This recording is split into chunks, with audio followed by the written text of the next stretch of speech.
Sorry about that. Hi guys. Welcome, excuse me. Welcome to my presentation. My name's Karina. Um, Today's chosen topic is basically I'll be presenting a critical evaluation of a article by Bird et al. 2012. This article explores the application of Pilates in rehabilitation, specifically for fall prevention in older adults. Um, Falls are a major issue among older adults, often leading to really serious consequences such as injury, and they can be really pretty chronic. So, Pilates is increasingly used in the rehab setting um, because of its focus on balance and body awareness. So, it's all about that mind body connection. This makes it a really potentially a really powerful intervention to use for Pilates, for falls amongst older adults. So I've just got here that this is from the World Health Organization 2021. Falls are the second leading cause of unintentional injury deaths globally. So quite large. And so 1 in 3 adults over 65 falls yearly. And that's also according to WHO 2021.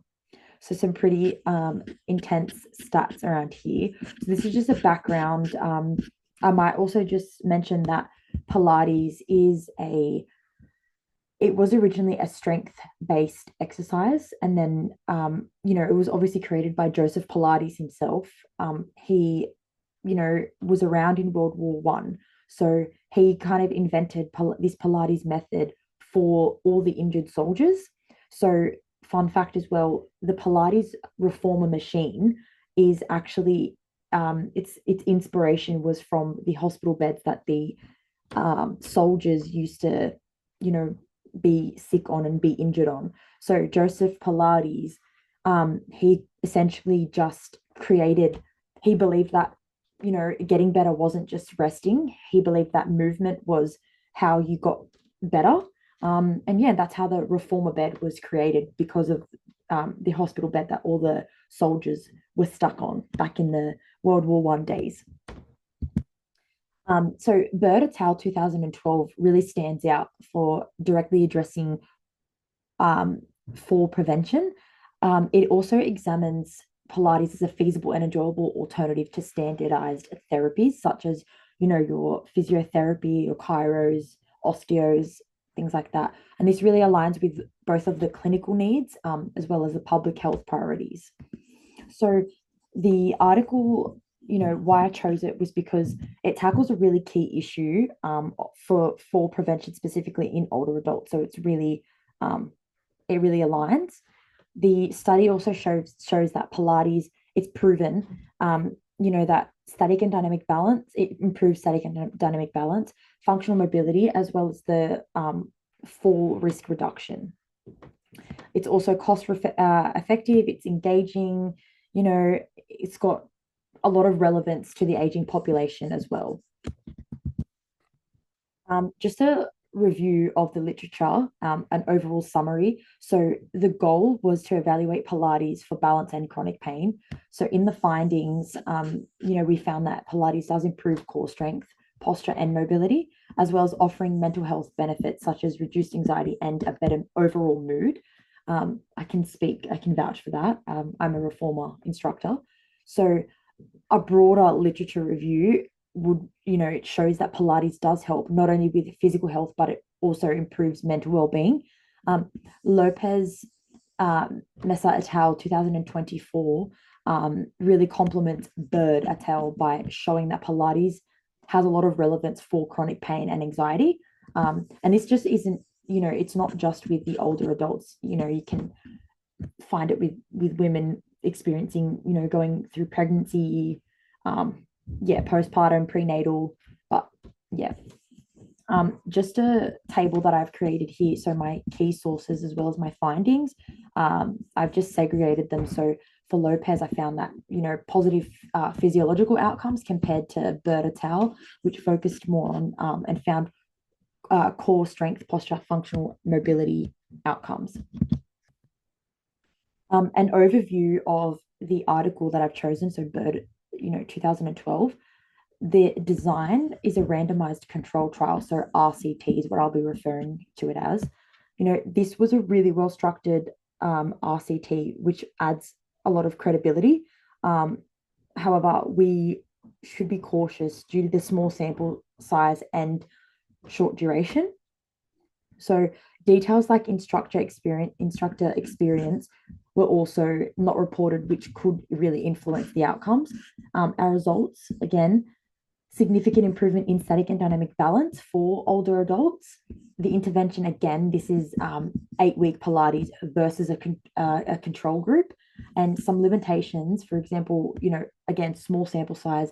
There wasn't any long-term follow-up, and the instructor qualifications weren't as detailed.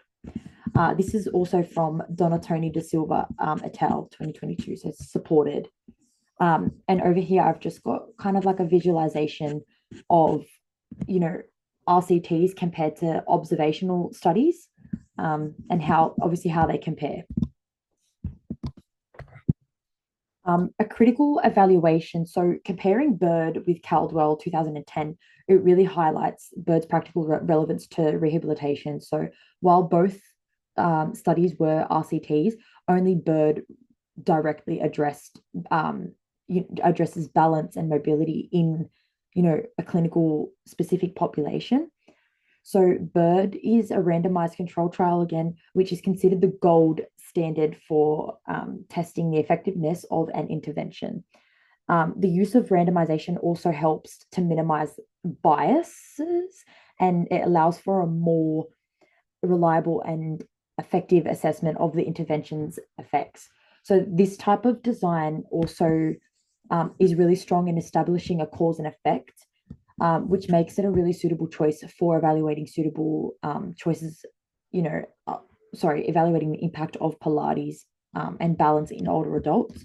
I've just got strengths and weaknesses here, as well as the comparison. So compared to Caldwell et al. 2010, also an RCT, but focuses more on mental health in students, so younger generations.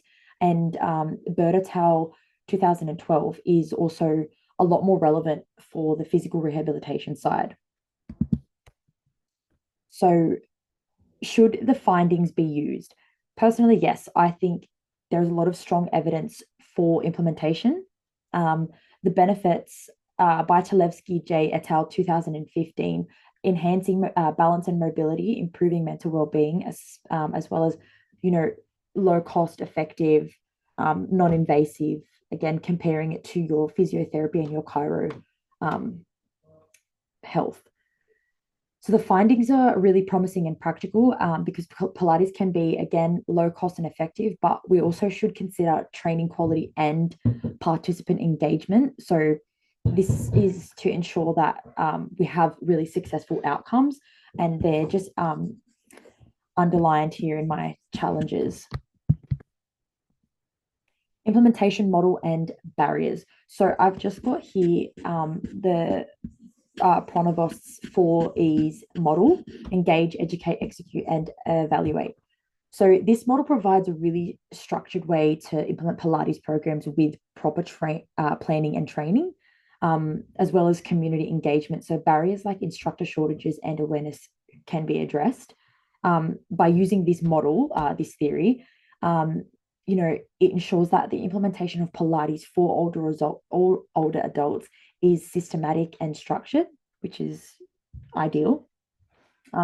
It's also really adaptable to specific community needs. So again, we touched on very briefly Pilates for chronic pain, Pilates for postnatal, prenatal, but it is really systematic and structured.